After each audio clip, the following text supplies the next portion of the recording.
Oke teman-teman, kembali lagi bersama aku Aga untuk membahas terkait dengan dasar-dasar LinkedIn. Oke, ini aku sambil nunggu hujan reda nih gitu. Aku mau lanjutin ya, membahas terkait dengan basic yang ada di LinkedIn. Nah sekarang aku pengen bahas terkait dengan accomplishment. Oke, pencapaian-pencapaian apa yang sudah teman-teman semua di sini capai. Nah, pastikan accomplishment ini sudah diisi. Ada di sebelah mana? Silahkan buka LinkedIn masing-masing. Aku juga sambil buka ya di sini. Cek di bagian bawah gitu. Jadi accomplishment itu ada di bawah. Di dekatnya, kalau misalkan teman-teman ada recommendation, tahu ya recommendation yang pakai kata-kata gitu. Itu ada di bawah. Accomplishment ada di sana. Nah, sedikit intro, kita kan ngobrol aja ya. Aku nggak bakal masukin gambar-gambar apapun karena ini isinya cuma sharing aja. Jadi accomplishment ini sebenarnya tuh gini teman-teman. Mungkin teman-teman udah sering lihat kontenku di YouTube yang aku sering bilang bahwa mau seperti apapun kemampuan teman-teman, kompetensinya gitu ya, atau semua yang teman-teman udah pelajarin gitu. Secara simple kan pasti akan ada namanya ringkasan CV. Ringkasan CV itu juga ada namanya ringkasan LinkedIn. Nah, accomplishment ini adalah penjabaran dari detail-detail apa yang sudah teman-teman lalui dan prestasi-prestasinya, ibaratnya seperti itu.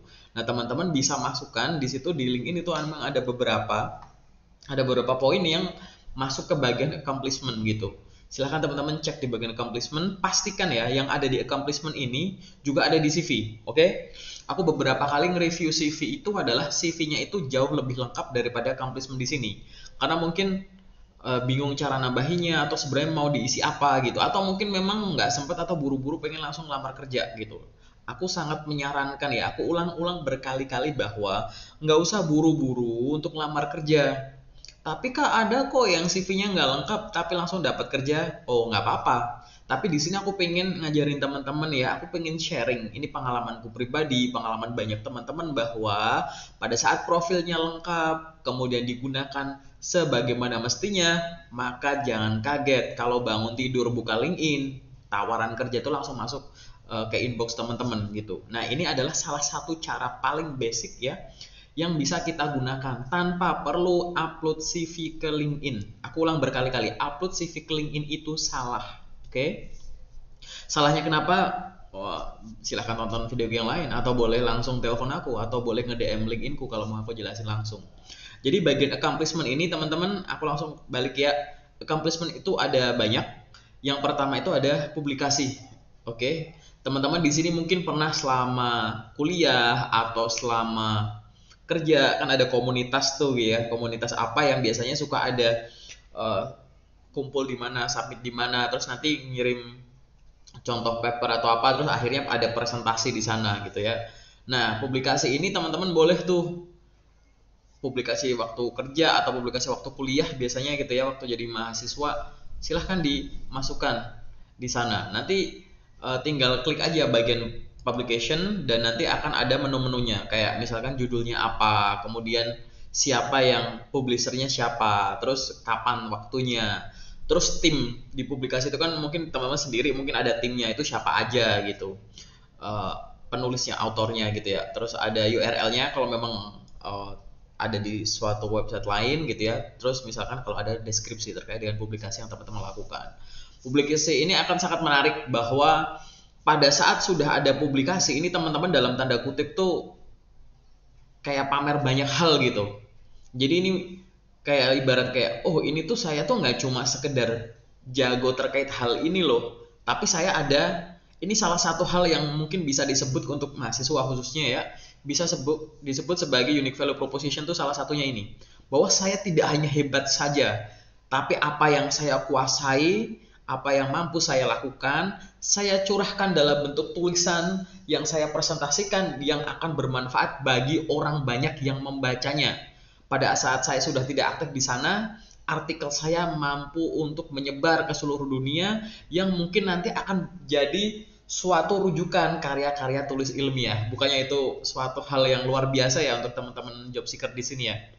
Itu adalah salah satu hal yang bisa dimasukkan. Ada bagian-bagian lain yang bisa dimasukkan di sini yaitu paten. Ya tahu sendirilah paten ya. Teman-teman nanti silahkan browsing. Paten itu semacam kayak hak eksklusif karena teman-teman itu ada dua hal paten itu sebenarnya, nanti dipelajari aja. Ada paten karena memang teman-teman itu adalah orang yang pertama menemukan hal tersebut, atau yang kedua adalah teman-teman adalah orang pertama yang mengajukan paten tersebut. Nanti silahkan dicek ya cara ngajuin paten dan lain-lain. Kalau memang teman-teman punya silahkan, kalau nggak punya nggak apa-apa, semangat gitu ya. Kemudian yang lain adalah course. Course ini tuh macam-macam ya teman-teman. Jadi biasanya di CV muncul tuh jadikan satu ya, misalkan pengalaman seminar, training gitu-gitu ya. Ini bukan yang sertifikasi ya gitu ya. Yang course biasa yang teman-teman ikut silahkan masukkan ke sini, nggak apa-apa, nggak apa-apa. Masuknya di sini, oke? Course ini biasanya memang suka saling menggantikan ya, substitusi dengan biasanya kalau di sini sertifikasi, biasanya teman-teman tuh salah masuknya di arah situ. Terus yang lain yang biasa salah masukkan adalah project, oke? Teman-teman yang ada di CV kalau masukin project gitu ya, itu biasanya kan masukinnya ke ada judul sendiri project, ada yang masukin ke pengalaman kerja ada gitu ya. Tapi kalau di LinkedIn aku sangat menyarankan project masukin ke bagian project saja di sini gitu. Tapi kalau misalkan nanti projectnya berbayar gimana? Projectnya ini lebih kayak ini benar-benar kayak profesional. Misalkan aku jadi project manager nggak apa-apa kasih ke pengalaman kerja. Tapi kalau memang ini adalah suatu project yang mungkin lebih condong ke penelitian atau pengembangan sesuatu gitu ya, misalkan kayak pilot project sesuatu gitu ya, teman-teman bisa tuliskan juga di sini gitu. Terus ada namanya honor and awards. Jadi gini, honor and awards ini kan adalah sesuatu apresiasi terhadap suatu pencapaian terukur yang teman-teman sudah lakukan.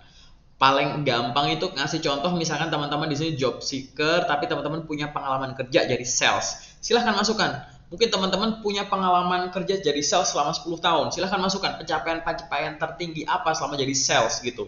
Honor and awards ini sering aku bilang bahwa oke, boleh kok, nggak apa-apa masukkan ke arah sini yang hubungannya dengan apresiasi yang ada di perusahaan-perusahaan sebelumnya.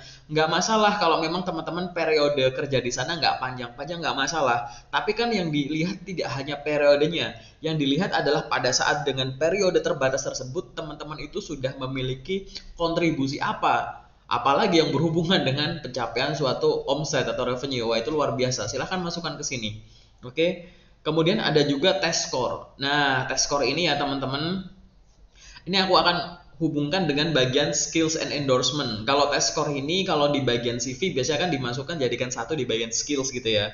Jadi misalkan skill bahasa atau apa gitu. Nah, aku kasih tahu teman-teman, test score ini memang dimasukkan ke sini karena ini kan biasanya hubungannya tuh sama apa sih? Misalkan terkait dengan bahasa gitu ya, paling gampang gitu. Terus skornya berapa, terus tanggal tesnya kapan, ada deskripsinya enggak kayak gitu, dan ada skornya. Ingat ya, di sini adalah sesuatu yang hubungannya dengan teman-teman ngelakuin sesuatu dan terukur keluar angka gitu ya. Dan dihubungkan ini sesuai dengan pengalaman di mana? Pada saat saya kerjakah, pada saat saya masih kuliahkah, pada saat saya organisasikah?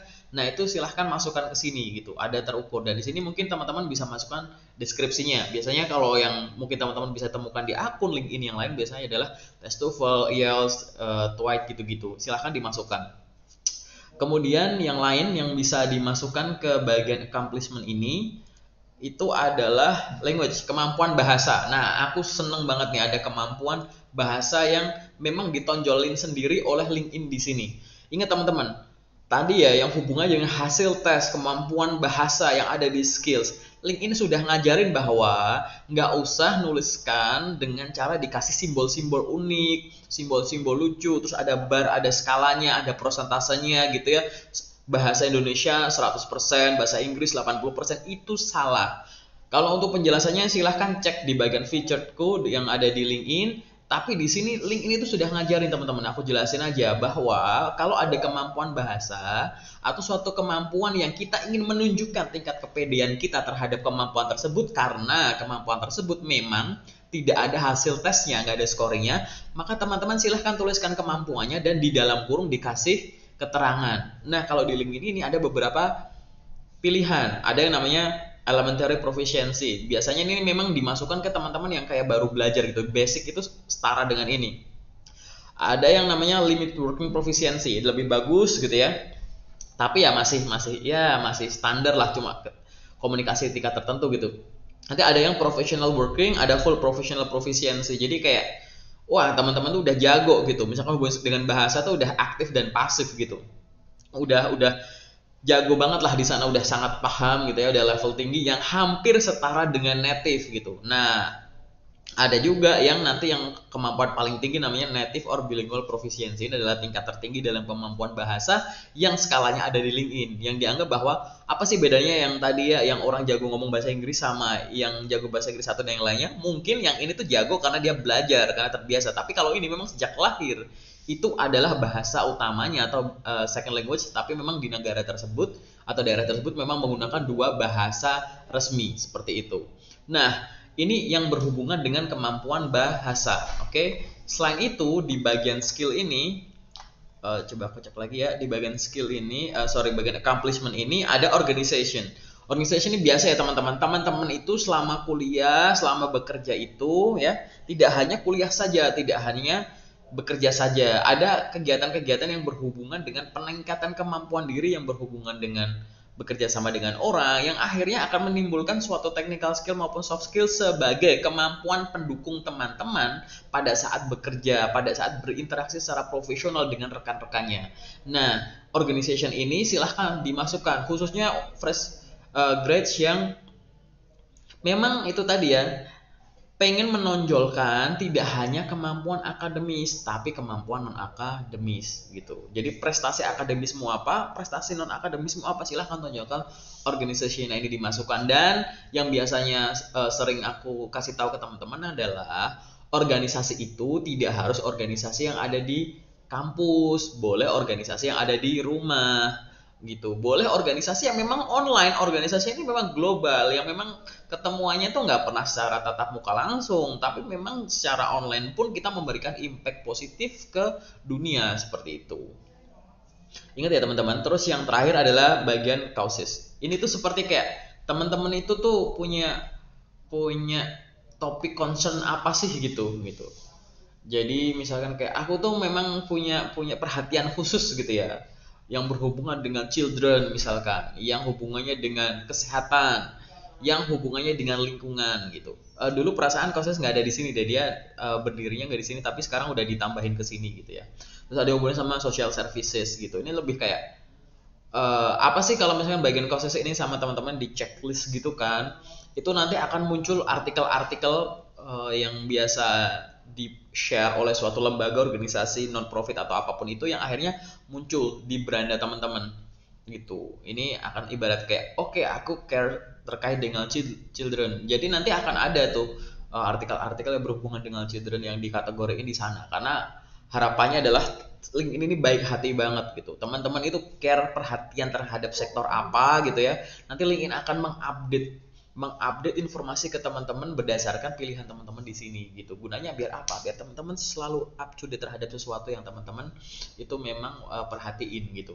Nah, ini semua adalah bagian pencapaian atau accomplishments yang ada di profil LinkedIn teman-teman. Pastiin ya teman-teman, semua itu pastiin dioptimalkan untuk diisi. Oke, aku nggak bilang semua bagian yang ada di accomplishment ini harus diisi. Tapi bagian accomplishment yang memang teman-teman alami dan miliki, apalagi sudah tertulis di CV, apalagi kalau di interview itu jawab dengan menjelaskan hal tersebut, silahkan juga dituliskan di sini.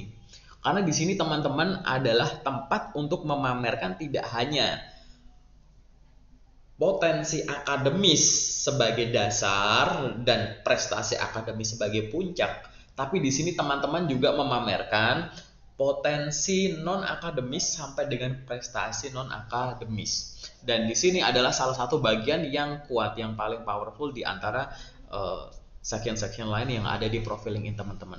Paling sementara itu untuk teman-teman ya, silahkan dilihat lagi di bagian accomplishment ini, bagian pencapaian ini. Harapanku adalah teman-teman tidak ada yang terlewat. Kalau nanti ada pertanyaan terkait dengan kelengkapan informasi dasar yang ada di LinkedIn, silahkan teman-teman boleh meninggalkan komentar di kolom komentar di bawah, atau misalkan kalau teman-teman ada pertanyaan yang lain boleh nge-DM LinkedIn-ku, boleh nanti kirim email atau nge-WA aku boleh. Sementara itu dulu teman-teman, semangat untuk edit dasar LinkedIn. Jangan lupa, nggak usah buru-buru lamar kerja sebelum profil LinkedIn-nya lengkap. Karena ini tuh luar biasa banget deh. Luar biasa banget untuk membangun network, apalagi untuk mencari kerja gitu. Karena kalau network udah bener-bener jadi kayak network gitu ya, you let the network gitu kan, itu udah luar biasa deh gitu. Kalau kerjaan itu hal yang kecil lah buat ditemuin infonya sama teman-teman. Paling sementara itu dulu ya teman-teman. Terima kasih. Semoga teman-teman sehat dan sukses selalu. Semangat, semangat dan fokus.